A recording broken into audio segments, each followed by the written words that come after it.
Hello, I am Yogini Sunita, and this is Meditation, Yoga, and Stuff podcast.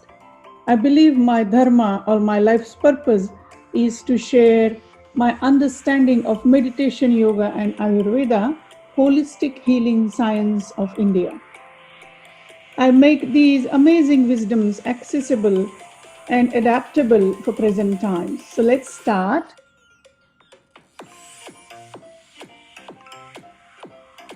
Hello and welcome to the podcast. Today I have lovely Joan Miller for my podcast interview. I'm so happy to have you here, Joan. Can you please introduce yourself for our listeners? I will, and thank you for having me. It's lovely to be here. Thank Yeah, my you. name's Joan, and I've known Sunita now mainly virtually, actually, on the social media platform, but we've known each other for a long time, and I think we've sort of followed each other along the way too, haven't we? So Yeah. we've worked. Same circle of people, we just, circle Yeah, the same. Yeah, so I'm kind of people. So I think we are tribe, we can say. yeah, and we've taught on some of the same programs together, and one of those was the yoga therapy program, and so that's me, really, yoga teacher who works a lot with energy as well, and very much into the healing side Hmm. of yoga. So I think that's where we meet really, isn't it? Yeah, yeah, On the that's path true. of healing. That's true. Tell me about the healing side. What do you mean by healing? Yeah, so I think with the yoga, and then I'm also a Reiki teacher. It's really about, what I try to do is to guide people back to themselves and Hmm. to that inherent healing nature that we all have. And I think that yoga especially, allows for movement, and then what I do energetically with the energy, I think that marries really well, because a lot of the people, that myself included, we can get a little bit stuck, and Hmm. that's what I've always liked about sort of marrying the energy with the yoga. And then it can help people to sort of monitor how far they go and where they go, rather than just feeling the physical, feeling really inside, Hmm. Hmm. in that balance of the energy body and the physical body. Yeah. Sort Yeah. of what I'm always inquiring about with my practice too. Hmm. And where this started, like, can you tell about your journey, how you enter into Reiki or yoga, like, Yeah.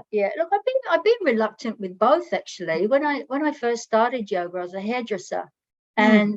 and I used to have this client that would come in every week, and always talking about this yoga person, this yoga person. And back then, this was in Texas a million years ago, and there really wasn't that many yoga teachers Yeah. back then. And so my physical conditioning and training was martial arts. Of Hmm. course, I had all these injuries. And then when this client would say, oh, this yoga person, she's great, she does, all stuff. And when I first went to this yoga class, and it was a Kripalu yoga class, so the lovely teacher, Val King, she demonstrated all these movements silently. And I remember sitting there in the church hall, looking at this woman moving and not saying anything. And of course, I was like, well, how am I supposed to do that?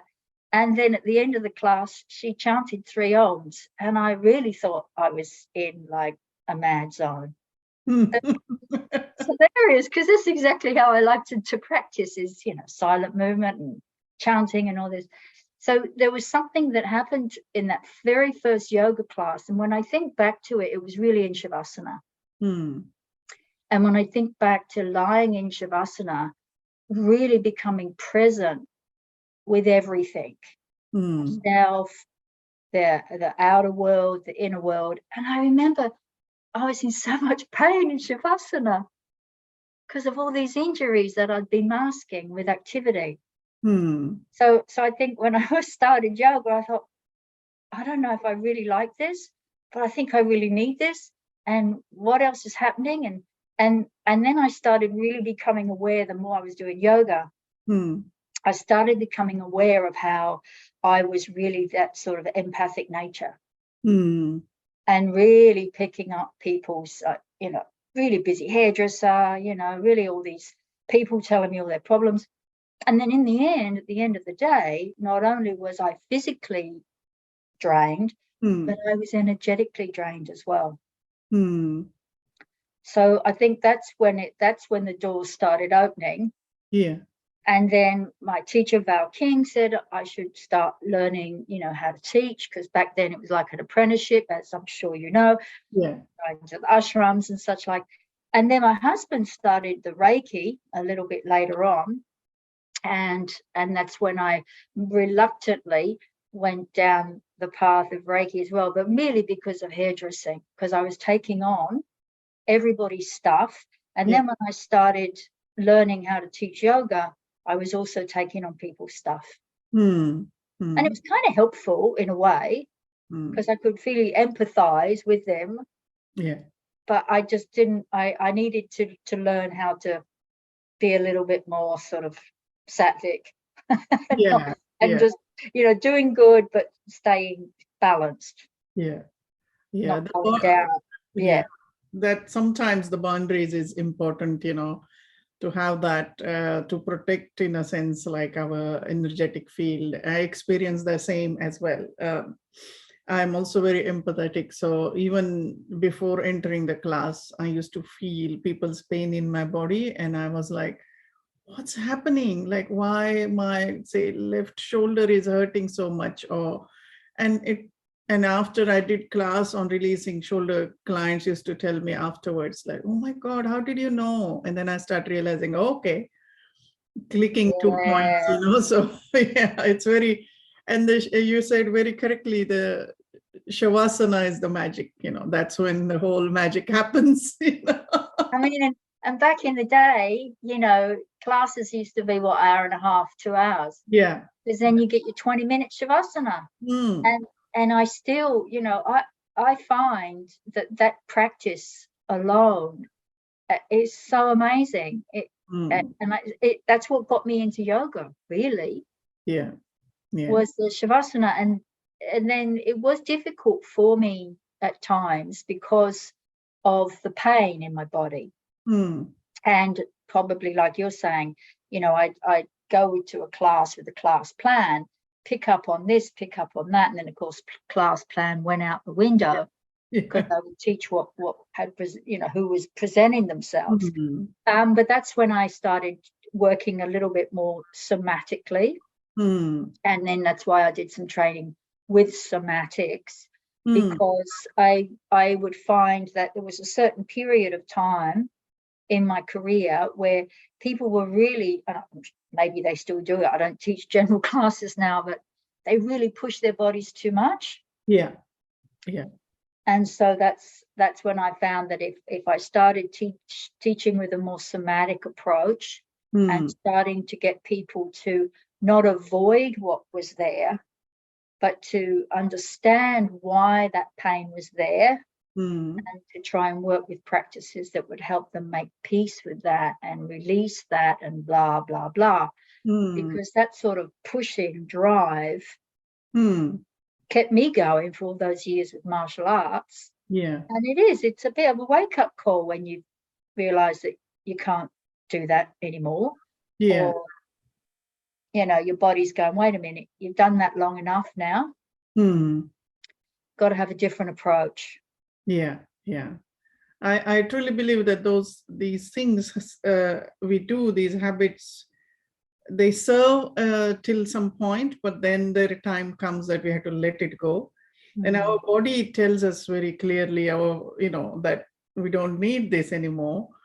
But it's just that mind sometimes slow to catch up on that, and get stuck into the habits. And that's why in a wisdom of Ayurveda, we talk about regular positive habits, and I think somatic awareness is basically consciously tuning in. It's the same like yoga. Can you talk about the similarities and differences, if you share? Yeah, when I did my first training with yoga, which was Kripalu, had 3 stages. So your first practice was a willful practice. Yeah. The second practice was longer holdings. Mm. And then the third practice was spontaneous movement. Mm. If I go back to that, my very first teacher training, I understand now. Back then, I wasn't quite so cluey as to why there was those 3 stages. But now I understand it so beautifully, because when I started, I still was willful. Mm. Lots of sun salutes and lots of this and lots of that and lots of the other, lots of down dogs, down dogs everywhere. And then the holding of the postures gave me a chance to figure out where there was muscle weakness. Because if I couldn't hold a certain posture for a while, there was like some muscles that were obviously, holding me there, whereas some muscles that could have been holding me there more efficiently were not. And then the third stage was where you could move at your own pace. You could pause and build, or pause and release.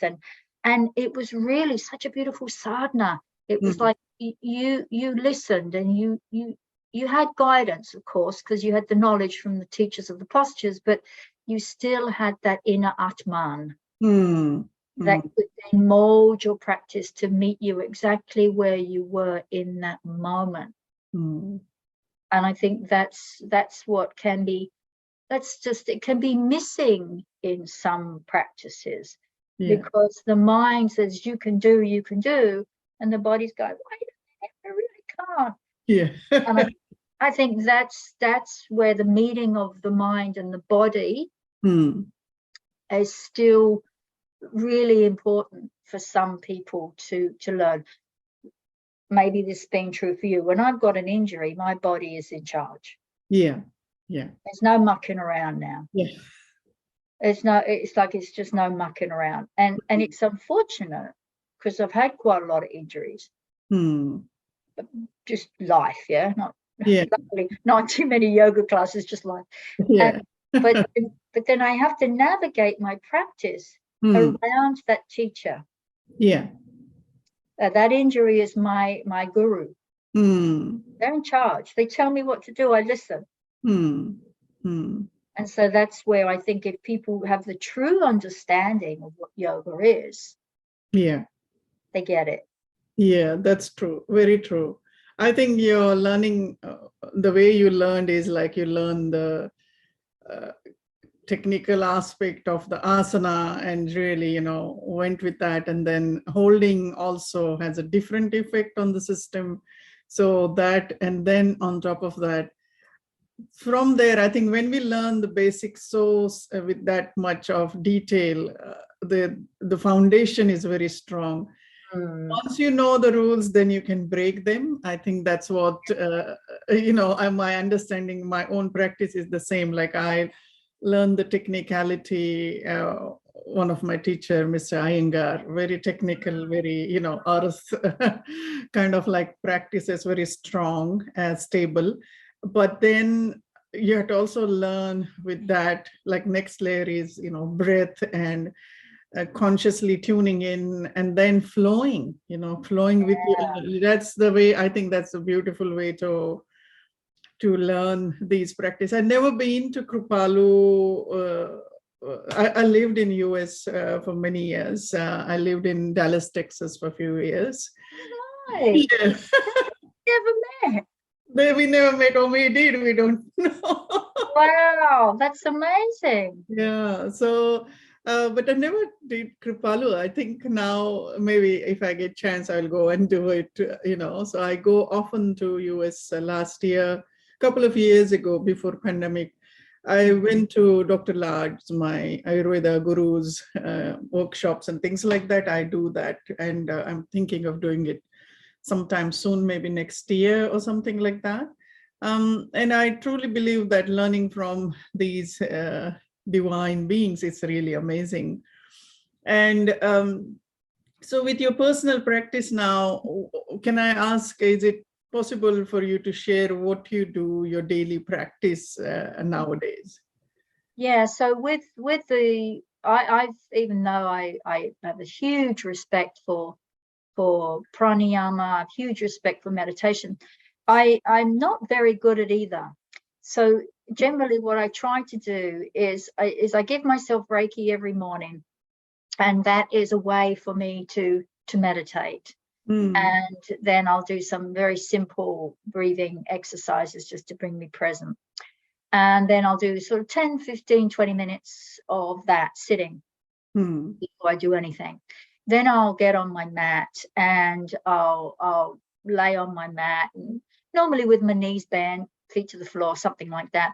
And then I'll just scan the body a few times and just really figure out, okay, what's going on. And then for me, normally I have to go back to some simple, really easy breathing, because as soon as I hit the mat, I'm already get action. Yeah. That's in my nervous system. That's there. It's its old friend. So then once I do some easy little, free diaphragmatic breathing, then I can feel what's going on in the back. Then I can feel what's going on in the neck. Then, it all comes out then. And then knowing my little repertoire of what can help me to get in my body a little bit more, I'll start off with really simple little movements. Then I'll get into, more joint stuff, especially this time of the year. And then I normally try to, because I would just want to go to Shavasana. Yeah. So then I go, it's tamasic now, get going. So then I'll do something a little healing. And normally do something balancing and standing and something like that. And then I'll go. I generally try not to do, I really like long Shavasanas, but in the morning, if I do really long Shavasanas, I don't want to do anything else for the rest of the day. I agree. I'm the same. I go, okay, just you can have a little body scan. Yes, big body scans, always scanning the body, always figuring out what's going on. And then a nice little balancing body scan again.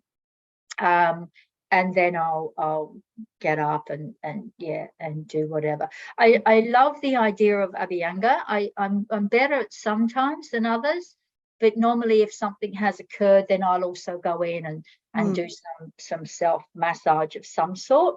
And I generally do that before I go to bed as well. Yeah, Abhyanga is beautiful, but I totally agree with you. It's not possible to do every day. So I try to do it at least once a week, if not, that's okay. Like sometimes life happens. And, but when I went through the pain, I actually discovered, I gave myself a gift. I bought a sauna, which is like a personalized sauna. So it's a blanket kind of thing, which is absolutely beautiful infrared sauna, but you going into the blanket and wrap yourself, cocoon yourself.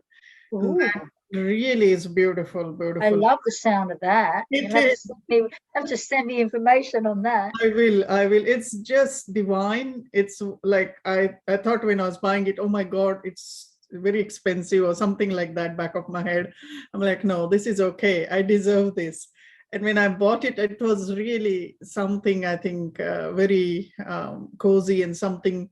And I bought it in winter, so it was really good to have that kind of like, warmth flowing in the body. So I also do like things like that, like Ayurveda's understanding, I take it into my own life.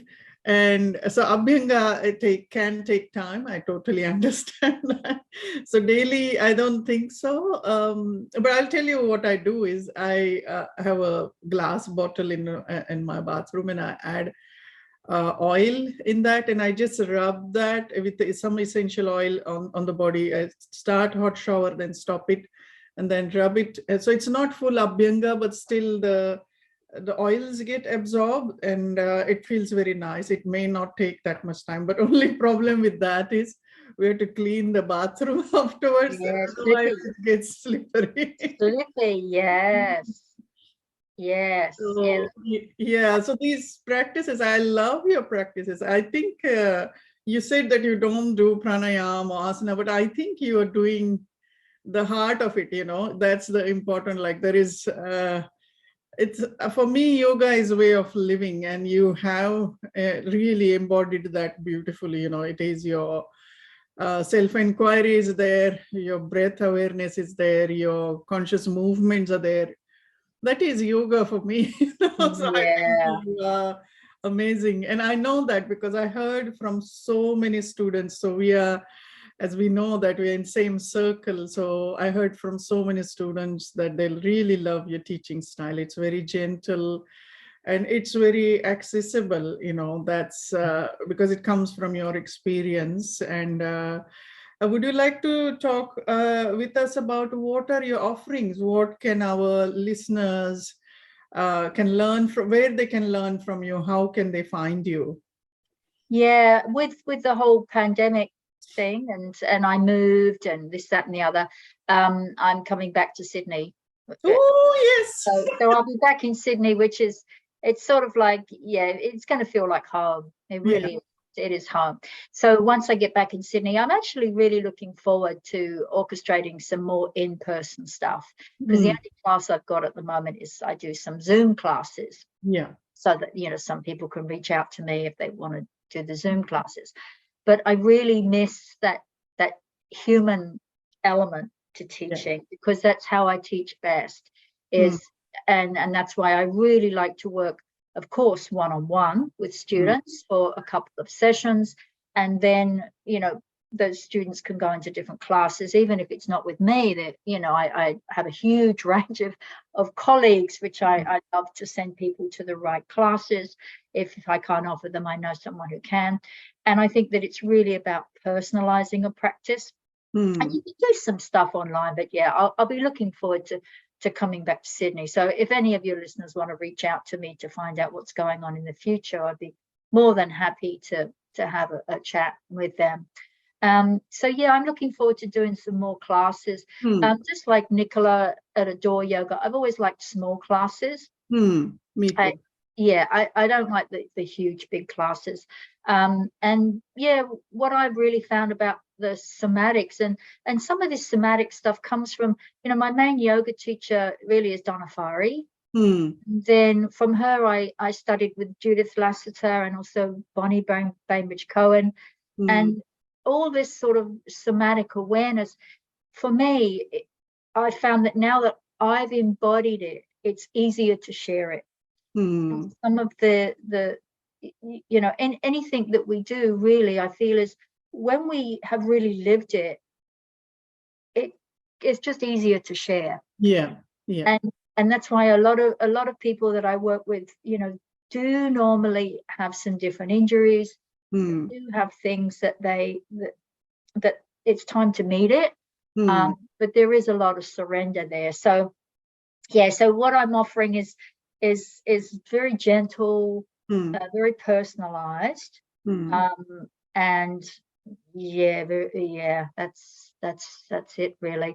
It's not so much of one of my students said, "Oh, you don't teach me to work out, you teach me to work in." Yes. Beautiful. Beautiful. Yeah. That's lovely. I like that kind of teaching style. Yeah. And I will put your website, which is you share with your husband at the moment, right? Yeah, that's the Reiki website. Yeah, I'm in the process of redoing my yoga sort of website and contacts. But yeah, Yeah, people can certainly email me, and you can through book. that. Yeah. So Yeah, I'll put that in as your contact information. And yeah, also, can people book in Reiki sessions with you? yeah. So there's two ways that you could, well, several ways you can do Reiki. You can do distance Reiki sessions, Right. which have been really useful during the pandemic Yeah. because contactless. So Hmm. you can do the distant Reiki, or you can in fact do the in-person. And again, I'll be back in Sydney in a couple of months. Yeah. So the idea of doing it in person first is a little bit like we spoke about with the yoga. If you have a couple of sessions in person, then via Zoom or via, voice recordings or whatever, you can practice your yoga. Yeah. And then with the Reiki, it's the same thing. You can Hmm. have distant treatments, Hmm. which for some people, for instance, like if I sent some Reiki to, a friend before, and I said to her, I will be sending this for 45 minutes, but you may choose to stay resting for longer. which is, it's really lovely to be able to do that, because if you have a session, there's so much time for that session, and then you sort of need to get up and go home. Whereas if you're home already, it sort of, it can really allow that energy to soak in a little bit longer. Yeah. Does that make sense? Yes, definitely. I'm going to once you're here in Sydney, I will definitely book a session for myself. Beautiful. I'll be there because Yes. I'm a little bit funny that way. Like I need someone I trust when I put my Totally. energy into someone's hands. Totally. I'm totally there with you on that one. Yeah. And the thing is, what I found, I tried to explain Reiki in so many different ways, but feeling it, of course, is easier. But I always say to my people, it's like a really long shavasana. And just go where you go, because guess what? I'll bring you back. Yeah. And I think that's, for me, that's what I really love about shavasana too. It's like I'm in that, and yoga nidra, I'm in that no man's land, and someone's going to bring me back. Yeah. So I'd love to share it with you and get your feedback on how you feel about it. Oh, yes. I'm sure it is amazing because I had so many good things. And you also teach Reiki as people can learn from you. Yeah. So we're up here at we're at Sunshine Coast at the moment. We run courses through the Krishna Village. And there's details on the website for information on the Krishna Village. People love coming to the Krishna Village, and we get lots of students coming up from Sydney, and it's really beautiful. And the last course we did, for instance, then there was a theatra, so they were pulling the cart, they were pulling Jagannath past the room. It's like a little slice of India. Yes. Really lovely, and the cows and the calves and all that stuff. So in Sydney I'll probably be doing more sort of smaller groups again. That's what I've really been enjoying doing, is more one-on-one training with Reiki. And then for the classes, we love to do it at the Krishna Village, because it really is, you're getting away from all the big smoke, you're getting away from the noise, away from the hustle and the bustle. It's really like more of a retreat. Beautiful. I've never been there. I would love to go and visit, I actually looked at their teacher training and they were offering recently, and I'm like, do they need teacher? I'm here. Well, I'd be more than happy to tell you who to talk to about that. And they're a lovely group of teachers. Leela, the head teacher there, she's been teaching that program for a very long time. And it's what I love about it. It reminds me of, even though, my teacher training at Kripalu was in America, it still had that ashram feel. Yeah. And that's what I really love about teaching at the Krishna Village. You've got the temple, you've got the deities, you've got Shardam. It's all there, and it's really, it's a beautiful place to take yourself away from all the the city noise. I think Sattvic places do that, like the sattva in these places is amazing, with the meditation, with the prayer. They vibrate with different energy, and you can just be there and just rest.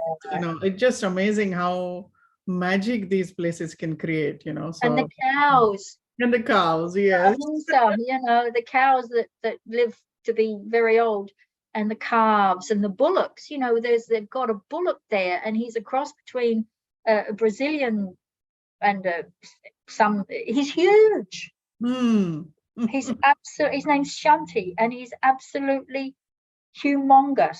And go and see Shanti and feed him, and he's this mammoth, great big creature.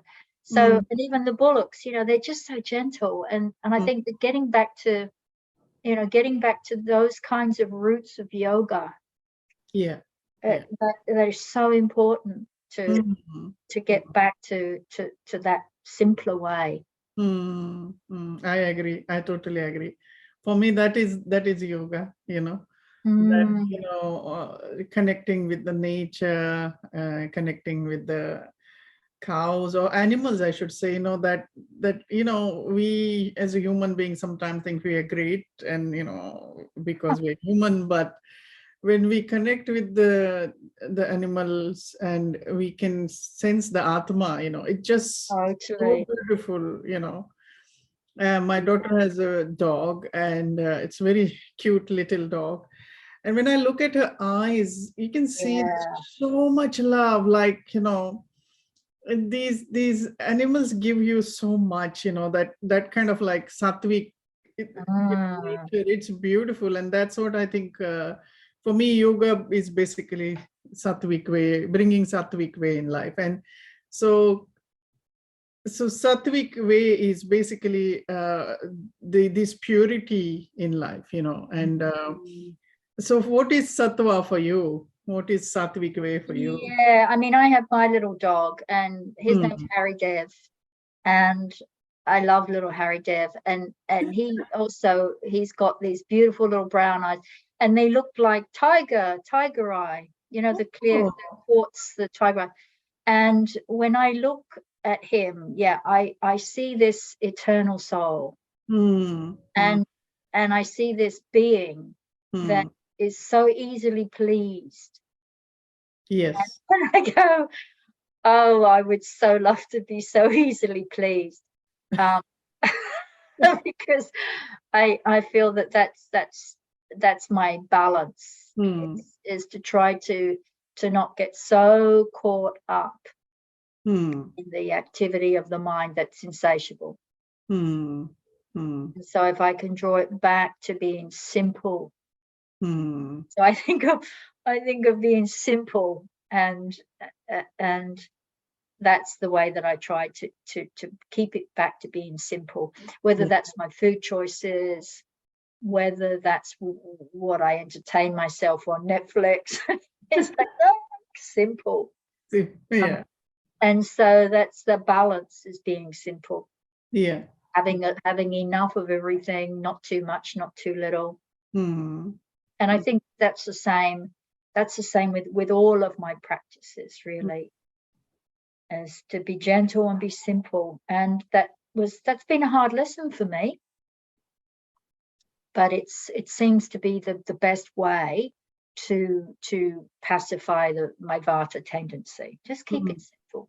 Keep it simple. Yeah. I like that mantra.